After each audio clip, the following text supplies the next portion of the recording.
Bien. Ahí simplemente y a grandes rasgos queremos mostrarles que el SENASA, al momento de analizar toda esta trazabilidad que intenta digamos, reconocer, digamos, en lo que es las cadenas productivas, ¿sí? y de mercado, trata de identificar los roles, ¿sí? que tiene cada figura que participa en la cadena, ¿sí? agroproductiva, para poder darle un nombre, un registro, ¿sí? un rol en la cadena y poder repartir responsabilidades respecto a lo que se refiere a la sanidad, ¿sí? a lo fitosanitario o a lo zoosanitario. En este caso, lo que es la producción verde, le llamamos nosotros, es fitosanitario. Entonces, el vivero es uno de nuestros registros para lo cual nosotros podemos conocer dónde está la producción de plantas de ciertas especies de riesgo y hacia dónde se mueven, ¿sí? Ya sea a unidades de producción, ya sea a lugares, depósitos de almacenamiento, ya sea exportación, o ya sea que recibamos material de importación, etcétera, ¿sí? Todos esos movimientos tienen que estar contemplados para poder, como les decía, contemplar la dispersión de plagas. La que sigue. Bien. Lo importante es que este documento de tránsito vegetal es una declaración jurada, ¿sí? Lo que se entiende por declaración jurada es todo aquello que ustedes declaren se considera cierto, ¿sí? Hasta tanto pueda ser fiscalizado o verificado in situ. Este documento de tránsito se puede gestionar justamente por autogestión, es decir, no hace falta que dependan de alguien, del SENASA, de un agente o acercarse a una oficina para poder gestionarlo, ¿sí? Tiene esa ventaja. La que sigue. ¿Qué necesitamos para autogestionar un DTB? Y bueno, una computadora, una PC con acceso a internet, tener una clave para loguearse en AFIP, porque se tramita a través de AFIP, como mencionaba Melina. Necesitamos estar al día bajo los registros de SENASA, ¿sí? Y debemos agregar lo que se llama el servicio, ¿sí? En el aplicativo AFIP debemos agregar el servicio SIG-DTB, que es el sistema integrado de gestión del documento de tránsito vegetal, porque lo van a gestionar por esa vía. Bien, y obviamente que para tramitar cualquier documentación, cualquier registro, cualquier habilitación ante SENASA, obviamente libre de deuda. No deben tener deuda con el organismo para poder gestionar trámites. La que sigue. Bien, entonces como recién, ¿quién puede emitir un DTB? Bueno, puede ser el mismo originante, es decir, el mismo viverista o titular del viverista, o lo puede delegar a un tercero. Esta gestión o emisión del DTB no implica ningún tipo de erogación, ¿sí? Monetaria ni nada, es exclusiva para la emisión de un documento, ¿sí? Y que el mismo viverista puede delegarlo a un empleado o a un responsable para exclusivamente gestionar este documento, nada más. O sea, no implica nada más que eso. ¿Cuándo se hace? Bueno, ¿cuándo se debería hacer el DTB? El DTB es como si fuera, si lo vamos a hacer una analogía, es como si fuera una carta de porte, ¿sí? Entonces, deberíamos hacerlo al momento en que se despacha la mercadería. Ese sería el momento ideal. ¿Por qué? Porque en ese momento sabemos cuánto material vamos a despachar, en qué vehículo se va a despachar, quién va a ser el responsable, ¿sí? que va a llevar esa mercadería. Entonces, todos esos datos son los que va a pedir este documento para poder dar una transparencia en ese tránsito, ¿sí? Pero puede pasar, y pasa muchas veces, que a veces, no sé, se cambia el transportista, el conductor, el vehículo, o la carga se demora, o se anticipa, o puede haber miles de motivos por los cuales no pueda darse en ese momento ideal. Para eso el SENASA contempla lo que se llama el DTB de contingencia, que vendría a salvar todas estas alternativas de desvíos ante esa situación ideal, ¿sí? Pero no bloquea, ni traba, ni impide ningún tipo de tránsito por esos motivos, ¿sí? La que sigue. Bien, esto es nada más para comentarles, esta es la primera hoja, por ejemplo, que se emite, digamos, cuando uno gestiona el DTV, cuando lo imprime aparece esta primera hoja, en donde se detalla claramente cuál es la procedencia o el origen del movimiento de ese material y cuál es el destino, ¿sí? Tanto el origen o procedencia como el destino deben estar actualizados, esos registros, debe estar habilitado para poder hacer ese movimiento, ¿sí? Y todos los datos deben estar completos, ¿sí? Porque si no, seguramente el sistema en algún momento se va a trabar porque, bueno, no tiene todos los datos, ¿sí? Y si queremos transparentar los tránsitos, debemos tener toda la información completa. En la parte del medio del documento, ustedes van a ver que está el detalle del producto que se quiere transitar, ¿sí? En este caso, por ejemplo, papa semilla, esta especie vegetal está encuadrada bajo el uso obligatorio, así que ahí lo pueden ver, pide cuál es el producto, cuál es la variedad, cuál es la parte vegetal que se va a transitar, cómo está condicionado, qué cantidad y el total en kilos, ¿sí? La que sigue. Bien.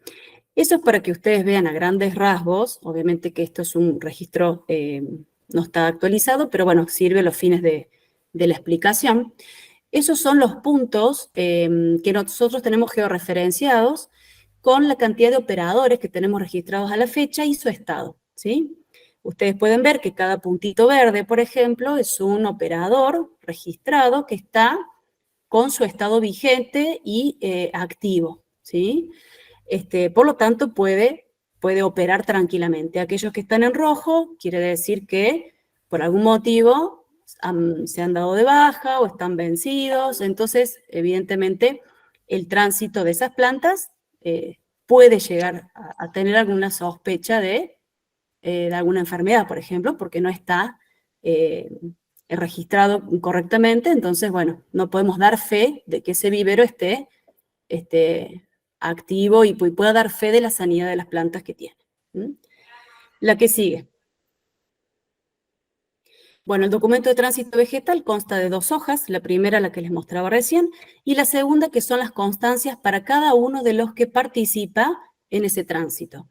La primera constancia es para que el que emite el DTV, dado que su mercadería la pone a responsabilidad del transportista, entonces el transportista tiene que firmar que se hace cargo de esa mercadería mientras dure ese tránsito. Una vez que el transportista llega a destino, entrega esa mercadería y el destino le firma ¿cómo se dice? La conformidad de recepción de ese material, ¿sí? Tanto en cantidad como en condiciones. La que sigue. Bien.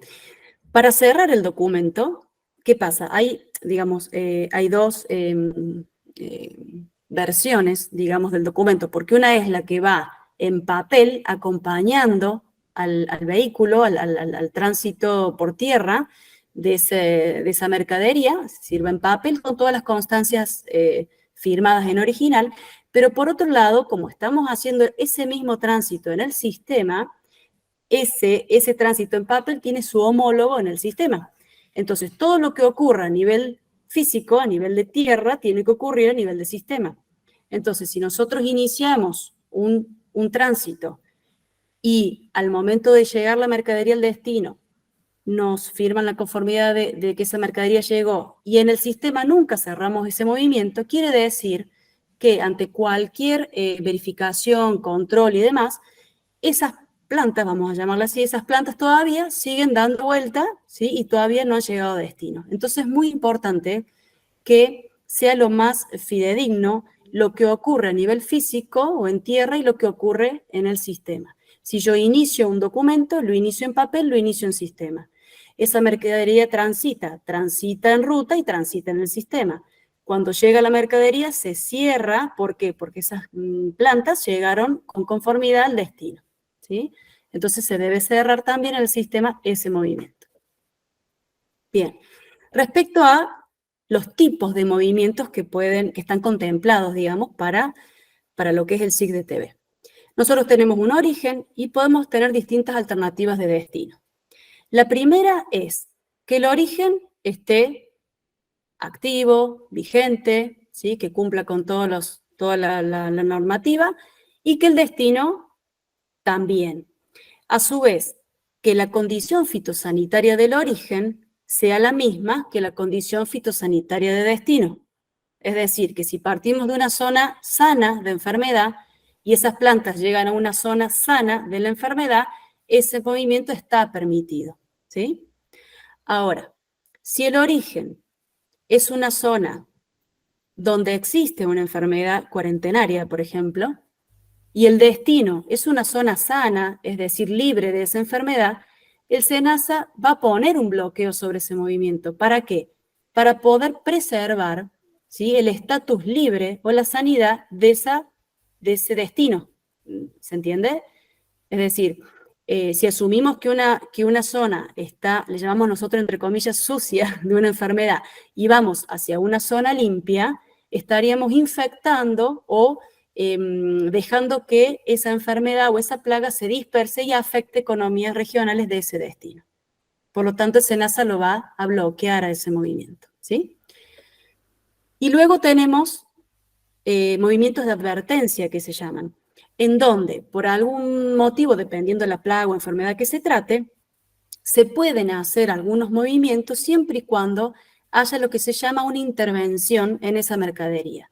¿Qué sería una intervención? Por ejemplo, si estamos hablando de plagas y sabemos que en la zona de origen puede estar presente la plaga, pero con algún tratamiento fitosanitario esa mercadería puede llegar a disminuir su nivel de riesgo, bueno, esa sería una intervención, entonces ese movimiento puede darse con una fumigación previa, por ejemplo, ¿no? Entonces, o puede ser, no sé, alguna intervención de SENASA en origen, o que esa mercadería pueda ir intervenida hasta llegar a destino, etcétera. Hay un montón de alternativas que hacen referencia a la advertencia, pero no bloquea el movimiento, sino que se permite bajo ciertas restricciones, ¿sí? La que sigue. Bien, esto es para que ustedes más o menos conozcan cómo actúa, digamos, el SENASA ante un posible foco de plaga o enfermedad. Por ejemplo, si nosotros identificamos un foco, ahí ustedes pueden ver el punto del centro. Ahí, por ejemplo, nosotros podemos, por algún motivo, ya sea por agentes de SENASA, por el sistema de trampeo, monitoreo que el SENASA tiene, o por el aviso o denuncia de algún particular o de algún asesor, de algún técnico, identificamos que hay un foco de una enfermedad peligrosa, llamamos nosotros, o de importancia cuarentenaria. ¿Qué hacemos? ¿Qué tiene que hacer el SENASA en primera instancia? Identificar ese foco, dimensionar ese foco y posterior a eso aplicar lo que se llama un plan de contingencia. ¿Qué es aplicar un plan de contingencia? Tratar de contener la enfermedad y que no vaya mucho más allá de ese foco. Entonces, si podés volver al anterior donde se ven los círculos, ahí está.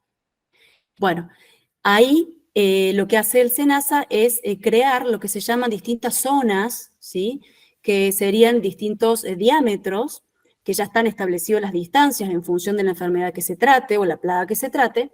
Entonces lo que hace es demarcar, ¿sí?, una zona de contingencia o de emergencia, ¿sí?, bajo la cual se tienen que evitar todo movimiento en este caso, de plantas o de material de propagación. ¿Para qué? Para evitar la dispersión de esa plaga o enfermedad. Luego, el círculo que sigue hacia afuera es una zona que se llama de fiscalización o control o área, ay, no me sale ahora el nombre, pero donde se controlan específicamente los movimientos, es decir, no se prohíben los movimientos, pero sí se fiscalizan, ¿sí?, o se controlan. Y fuera ya de esa zona ya es como que estaríamos fuera de la zona de peligro.